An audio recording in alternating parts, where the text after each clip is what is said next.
Hey guys, welcome back to my channel. So in my last video, I talked about 5 reasons I love teaching here in the United States. I will put the link in the description box if you haven't watched it. So in this video, I'm gonna discuss to you challenges that I encountered when I first started my teaching here in America. So I hope that you will keep on watching, and please don't forget to subscribe to my channel.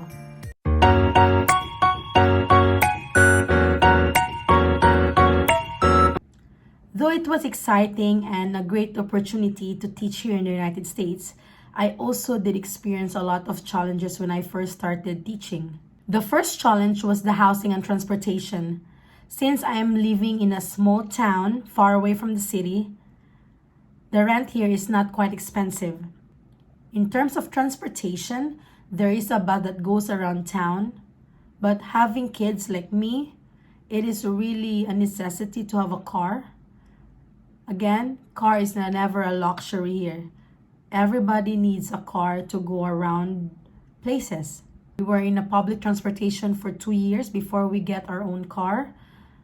But right now, it is more comfortable because we could already travel and go to different places in our own time without much hassle. Second challenge was classroom management. I think this was the hardest challenge I ever encountered because when I first came here, I am still clueless on what to expect and what kind of students I will have. So I should say that having a good classroom management will be a lifesaver for you. In here, I am teaching primary students. So I have my students for the whole day. So it is a challenge for you to make them motivated and to help them behave properly if you don't have any good classroom management. So before coming here, try to research what classroom management works best for you. It was hard at first, but I learned different strategies after attending professional development and trainings. Good classroom management is a lifesaver. Without this, it is very hard to last in this profession. Third challenge is teaching instruction. In the Philippines, we are used to teach students using whole class instruction, where all students listen to you while you teach them a lesson.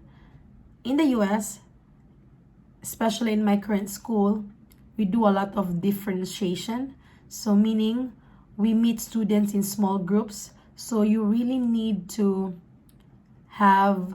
plan a lot of activities for the students to do while you pull out students for small group teaching. So there are things that I learned like guided reading, center stations. I might as well make a video about it so I could explain it in detail. In here, you need to teach kids according to their needs and strengths. So that's why it is encouraged to differentiate instruction and to teach kids in small groups while you give them meaningful activities while they do independent work. The fourth challenge was certification and examination. So in the Philippines, we have our license to teach. When you come to the US, not all states will consider our license in the Philippines. Here in Arizona, your license will not be considered. You really need to do the certification process in order for you to be certified to teach. One important thing is to pass Arizona Educator Proficiency Assessment. So I had to pass 2 examinations for me to be certified to teach here. It was tough, but I was so happy because I was able to pass the test in just one try. First was a professional knowledge test. It's like a prof ed examination in the Philippines. So it consists of 2 types of tests, multiple choice and essay. And the second test I took was subject knowledge test, since my major is early childhood. So the test is all about early childhood. So I was also able to pass that test. Right now, they changed their rules. As long as you have 5 years experience in teaching, you are exempted to take the subject knowledge test. I might as well make another video about certification process so I could share to you the complete details and the requirements for you to be certified to teach here in the US. And the last but never the least is financial literacy. So it was a challenge because there are a lot of temptations when I received my first paycheck. You're not used to getting this kind of salary, and you tend to think like, oh, I could buy anything I want, I could send money in the Philippines. It is okay to do that, but always remember to set a limit and always make saving a priority. So when you start teaching here, you will also encounter that culture of consumerism. I don't know if that is the right word. So meaning people will entice you to buy these things and those things, even if you really don't need it. And aside from that, there are a lot of companies offering you credit cards. And it's so enticing because, in the Philippines, it's so hard to apply for a credit card. But here, as long as you have a job, there are a lot of offers to you.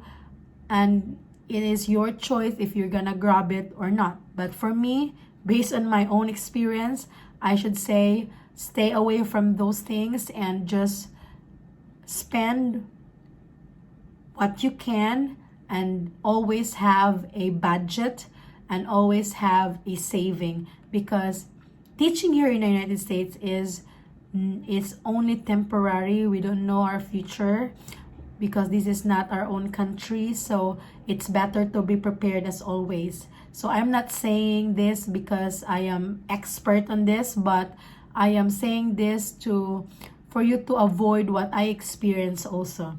That's it, guys. So those are the challenges I encountered when I first started teaching here in the US. So I hope I was able to help you out, and I hope that you will continue supporting my channel.